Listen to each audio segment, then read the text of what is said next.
মা তো এমডি হতে চায় না। তুই টেনে রান্নাঘর থেকে বার করে মাকে এই সিচুয়েশনে দাঁড় করালি। এখন তুই হ্যাপি তো? না না, এখন তুই খুব খুশি তো? এটাই বলবো মিডিয়াকে? আমি বলবো? মা কেন যাবে? আমি ভুল করেছি, অপারেশনটা তো আমি করেছি, আমি মাকে এমডি করেছি, সব ভুল আমার, যা বলার আমি বলবো। আদি, এই ফেলিওরটা যতখানি তোমার ঠিক ততখানি বিজয়াদির। তুমি একা ওদের সামনে গিয়ে কি করবে? খবরদার তর্ক করতে এসো না আদি। নন্দিনী যেটা বলছে সেটাই ঠিক, সেটাই মানতে হবে তোমাকে। আমাদের দাবি মানতে হবে, মানতে হবে, মানতে হবে। আপনারা দেখছেন জনতা ক্ষেপে উঠেছে, তাদের ক্ষোভ ডক্টর আদিদেব লাহিড়ীর ওপর জন্মেছে। তারা চাইছে ডক্টর আদিদেব লাহিড়ীর চরম শাস্তি হোক এবং তার মা এমডি বিজয়া লাহিড়ীর পদত্যাগ। আমাদের দাবি মানতে হবে, মানতে হবে, মানতে হবে।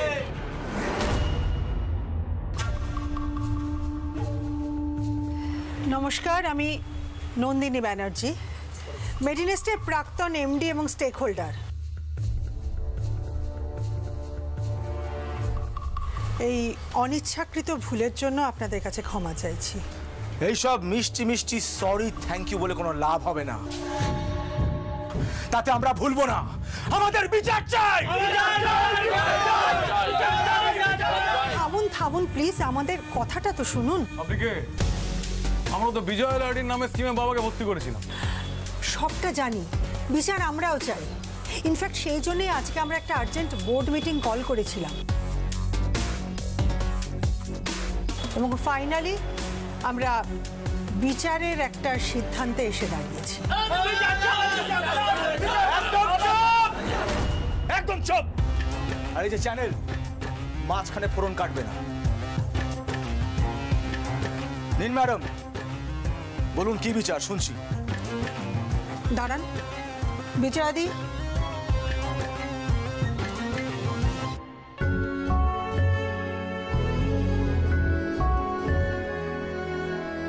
কাকিমা কোথায় যাচ্ছ? তুমি এই বাড়ির মাইনে করা নার্স, নার্সের মতোই থাকো। ওসব কাকিমা জেঠিমা পাতিয়ে ঘরে উঠতে চেও না।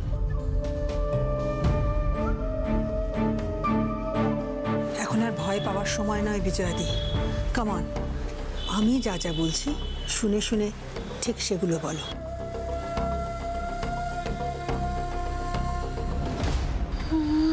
বলো।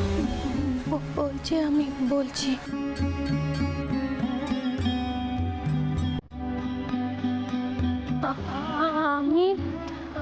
আমি মেডিনেস্টের এমডি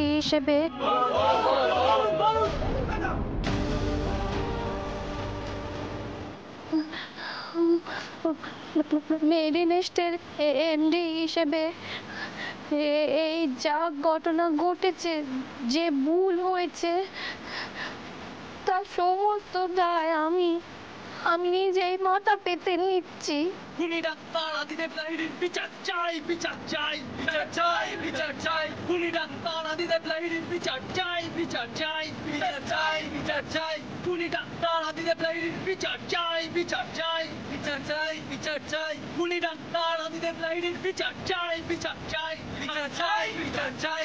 ডাক্তার আদিদেব লাহিড়ীর বিচার চাই, বিচার চাই, বিচার চাই। ওরা কি সব বলছে? দাদু ভাই, তুই ঘরে যা, ঘরে যা।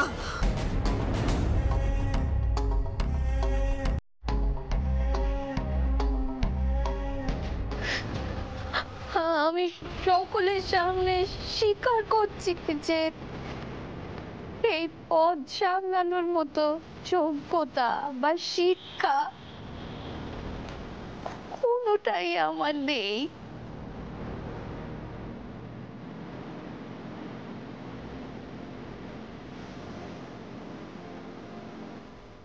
আমি আজকে এই মুহূর্তে এখানেই মেডিনেস্টের এমডি পদ থেকে ইস্তফা দিলাম। আজকে আজকের পর থেকে এই জিনিসটার সাথে আমার আর কোনো সম্পর্ক নেই। বাস, ওনার সাথে আর এই নার্সিংহোমের কোনো সম্পর্ক নেই, হয়ে গেল।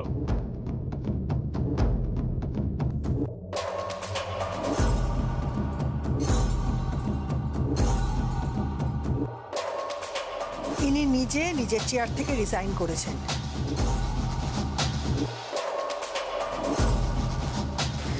যিনি নিজে সাইন করে স্কিম চালু করেছিলেন তিনি এখানে সবার সামনে, পেশেন্টের বাড়ির লোকের সামনে, মিডিয়ার সামনে এই অঘটনের দায় নিজের মাথায় নিয়েছেন। সেটা সম্মান একটু করুন। আমি মানছি যে প্রাণ যা চলে গেছে সেটা আমরা ফেরত দিতে পারবো না, কিন্তু আমি নন্দিনী ব্যানার্জি কথা দিচ্ছি আগামী দিনে মেরিনেস্টে যাতে কখনো এরকম কোনো অঘটন না ঘটে সেটা দেখার দায়িত্ব আমাদের। রকেট, কেসটা এখানে মিটে এসো বিজয়াদি।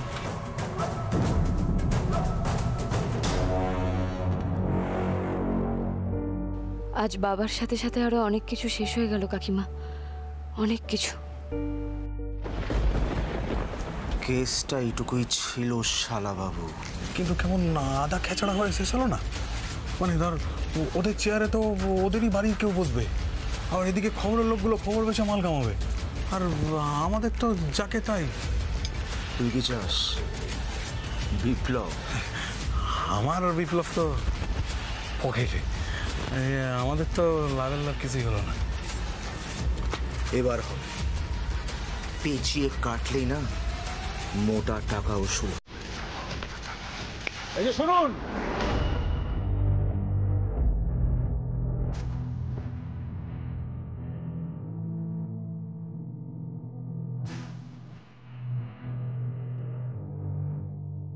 আমাদের যা বলার আমরা বলে দিয়েছি, এখন আপনারা আসতে পারেন।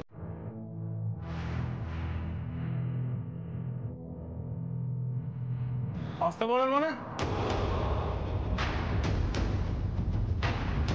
শুনুন, আমাদের কিন্তু ক্ষতিপূরণ চাই। হ্যাঁ বলো, শুনুন, আমার বাবার মৃত্যুর জন্য হসপিটাল থেকে হয় 30 লক্ষ টাকা ক্ষতিপূরণ দেবে, আর নইলে কিন্তু ওই ডাক্তারকে আমাদের হাতে তুলে দিন। তুলে দিন, বাকিটা আমরা বুঝে নেব।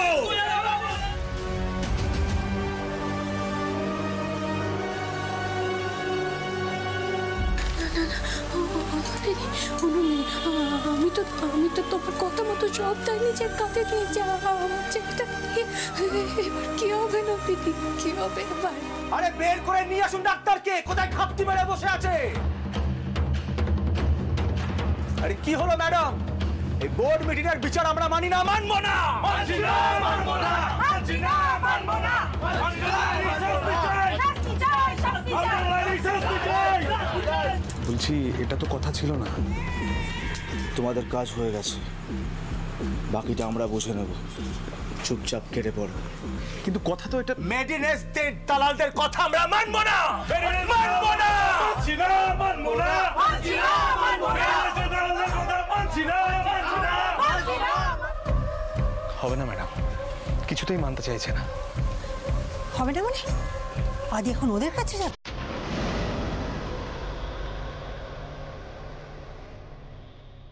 যাও, তুমিও ঘরে যাও। একবার ভুল হয়েছে বলে বারবার ভুল হবে না ডক্টর লাহিড়ী।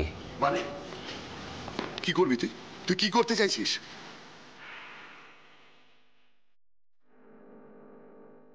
দাদু ভাই, তুই কোথায় যাচ্ছিস?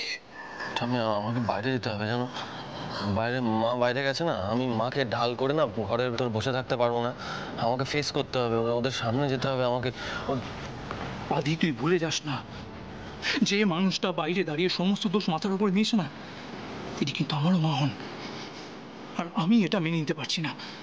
তারপরেও তো তুই দাঁড়িয়ে আছিস, সরে যা, যেতে দে আমার। কি করবি তুই? তুই বাইরে গিয়ে কি করবি? ওই গুন্ডাদের হাতে নিজেকে বলিদান দিয়ে ওই ফার্স্ট বয় লিস্টে আবার নাম লেখাবি? বলতে কি চাইছিস বলতো? আমি বলতে চাইছি তুই এই স্কিমগুলো কেন করলি। তাছাড়া কোনো স্কিম চালু করার আগে সেই স্কিমের রিস্ক অ্যাসেসমেন্ট করতে হয়। তুই কি করেছিলিস সেটা? এখানে কারোর সাথে আলোচনা করেছিলিস তুই? ওর দায় কি সে আছে? ও বলে দিয়েছে মানে মেডিনেস্টকে ওটাই মানতে হবে। না বাবা, সব দোষ আদিকে দিলে হবে না, দোষ তোমাদেরও আছে। কেন আদি ছাড়া আমাদের কারিও ডিপার্টমেন্ট সামলানোর কেউ ছিল না? আমি তো অনেকগুলো অপশন দিয়েছিলাম, কিন্তু তোমাদের কি চাই? তোমাদের চাই বেস্ট ডক্টর আদিদেব লাহিড়ীকে। দেখো দেখো কি চলছে। আচ্ছা, এসব কথা এখন তুই কেন বলছিস? তাছাড়া কত গরিব মানুষের উপকার হচ্ছিল বলো তো এই স্কিমে।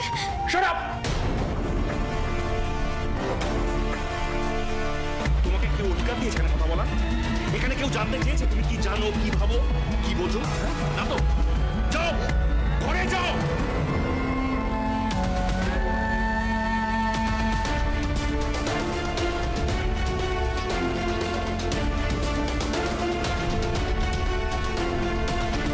কি হলো, তুমি এখানে দাঁড়িয়ে আছো কেন? তোমারও কি কোনো বক্তব্য আছে? না, আসলে মা বাইরে তো, তাই আদি। ও বাবা, মেয়ে সায়ন দেখেছো? হ্যাঁ, যাও এসেলে যাও, রাত্রের খাবার গরম করা হয়েছে কি সেইটা দেখো খোঁজ নিয়ে। হ্যাঁ জ্যোতি, নাথবাবু কি খারাপ কথা বলেছে বলো দেখি। ঠিকই তো বলছে মা, লাই দিয়ে দিয়ে তোমার নাতিটাকে মাথায় তুলেছ, আর ও একা হাতে সংসারটার নিয়ম কানুন ধ্বংস করে দিয়েছে। দেখেছেন দাদা, আমি সঠিক কথা বলি বলে এতে সবার কাছে খারাপ হয়ে যায়। একটা মেয়ে বাড়ির বাইরে পা রেখেছে বলে এই বাড়ির সব এর পাশটা গজিয়েছে। চুপ করো তোমরা, রিকোয়েস্ট করছি আমাকে প্লিজ কেউ আটকিও না, আমাকে যেতে দাও বাইরে প্লিজ। তুই এই বাড়ির বাইরে এক পাও বেরোবি না। কাকুমণি তুমিও সাপোর্ট করছো এদেরকে, কিন্তু বিশ্বাস করো আমি যে অপারেশনটা করেছি না সেটা আমি কোনো ভুল করিনি। তারপর যা কিছু ঘটে গেছে এই কোনো কিছুই আমার হাতে ছিল না, কিন্তু এই সব কিছুর দায় তারপরেও আমার মা সামলাচ্ছে। আমাকে বাইরে ওরা খুঁজছে, সেটাও মা সামলাবে। কি চাও তোমরা? তুমি যে ভুলটা করেছো তার দায় তোমাকে এবং বিজয়াকে নিতে হবে। বেশি কথা না বলে ভিতরে যাও। আপনার স্ত্রীকে সবাই অপমান করছে বাইরে দাঁড়িয়ে, আপনার ছেলেকে সবাই খুনি বলছে। আপনার মনে হয় আপনার বিজনেস পার্টনার আমার মাকে পথ থেকে সরিয়ে এই সবটা সামনে নিতে পারবে? শোন চোরদা, এই পরিবারে যারা যারা এত বছর অব্দি ফ্ললেসলি বিজনেসটা সামলেছে তাদের কি সামলায়? এই আমি কাওয়ার্ড নই। না তো হিরো।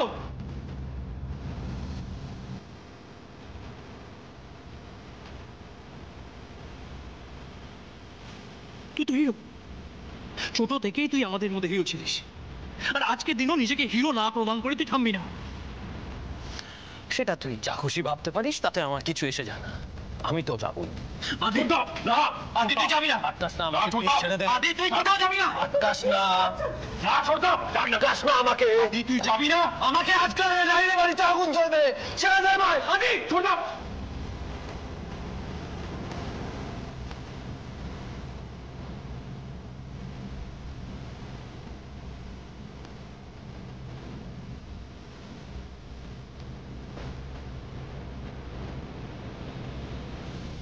বিচার চাই, বিচার চাই, ক্ষতিপূরণ চাই, ক্ষতিপূরণ চাই। শুনুন, আমার বাবা যখন মারা গেছে তার ক্ষতিপূরণ না পেলে কিন্তু আপনাদের জীবন দিয়ে সেই দাম চোকাতে হবে।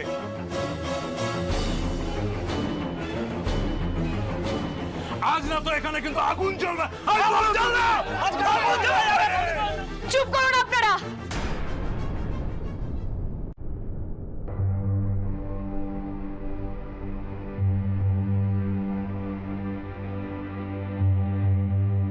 আমার কিছু বলার আছে।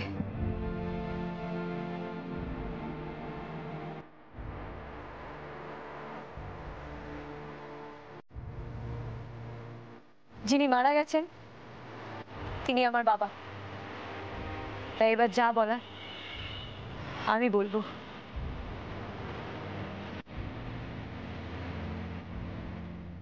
আনন্দী, তুই কিন্তু একদম ছেড়ে দিস না এদেরকে। হ্যাঁ, এরা কিন্তু আমাদের বাবার খুনি।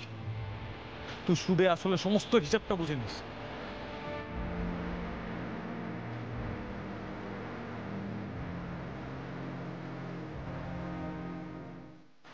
নেবো দাদা, কোনো হিসেবে বাকি রাখবো না।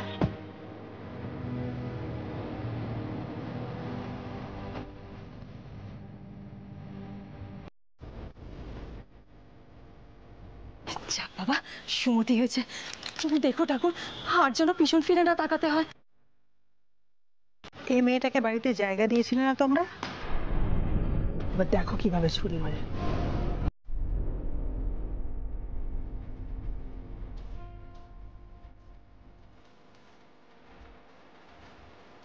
আমরা শুরু থেকে পেশেন্টের মেয়ের সাথে কথা বলে এসেছি। আজ এই ঘটনা ঘটে যাওয়ার পর পেশেন্টের মেয়ে নিজে এসছে আমাদের সাথে এই বিষয় নিয়ে কথা বলতে।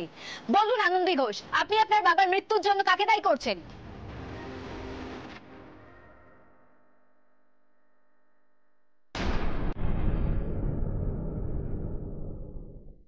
আপনারা কি ডক্টর আদিদেব লাহিড়ীর লাইসেন্স ক্যান্সেল করার দাবি জানাবেন?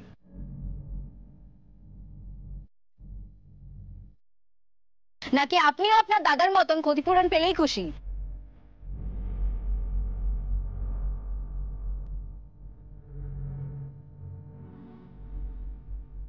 দিদি, আমার বাবার চলে যাওয়াটা আমার কাছে এত বড় ক্ষতি যে কোনো অঙ্কের টাকা দিয়ে সে ক্ষতিপূরণ হবে না গো।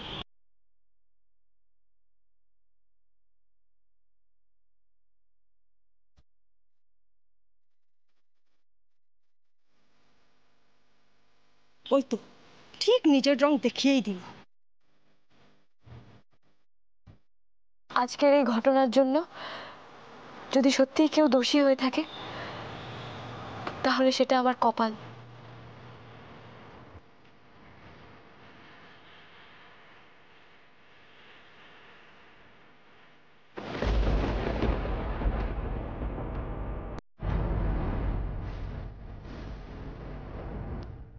ডক্টর আদিদেব লাহিড়ীর এখানে কোনো দোষ নেই।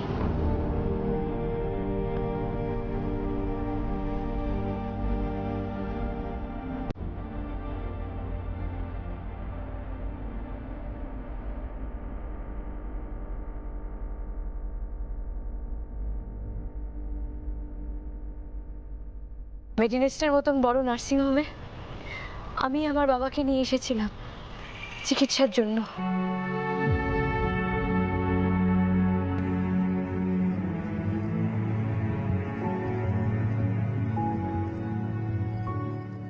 ডাক্তারবাবুকে আমি অনুরোধ করেছিলাম আমার বাবার চিকিৎসা করার জন্য।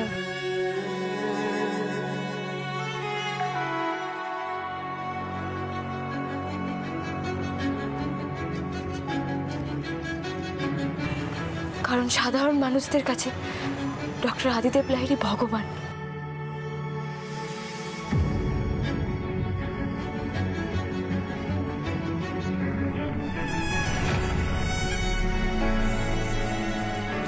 এর আগেও হাজার হাজার মানুষকে উনি মৃত্যুর মুখ থেকে ফিরিয়ে এনেছেন। তাই এই একটা ঘটনার জের টেনে আমি কখনোই ওনার সারা জীবনের কৃতিত্ব কেড়ে নিতে পারি না, বা ওনার যোগ্যতার দিকে আঙুল তোলার মতন স্পর্ধাও আমার নেই।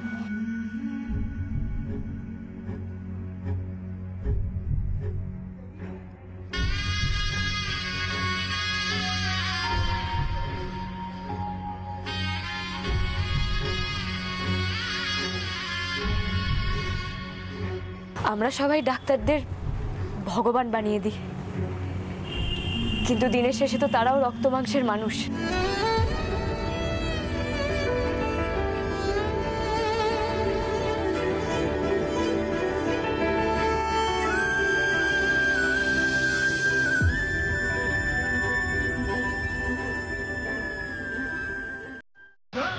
আমি সত্যি জানি না যে কি কারণে আমার বাবার মৃত্যু হয়েছে,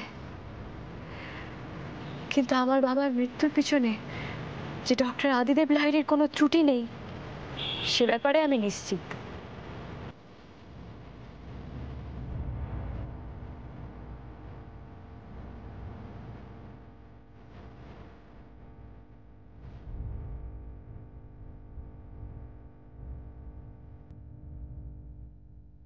ওনার মতন ডাক্তারকে আমি মনে মনে ভরসা করি, তাই ক্ষতিপূরণ নয়।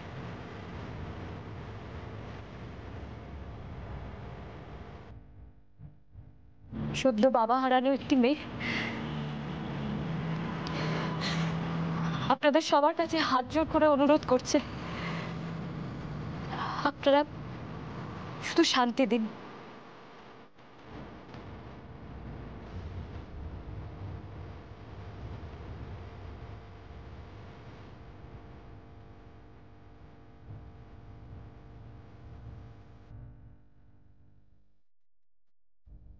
এই শেষ বেলায় এসে আপনারা আমার বাবার জন্য শুধু একটু,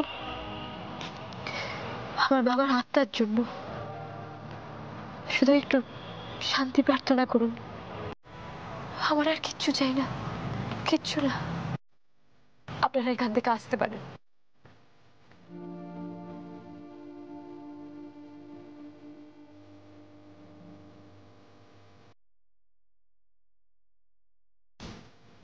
জ্বর তোর হচ্ছে, চলো।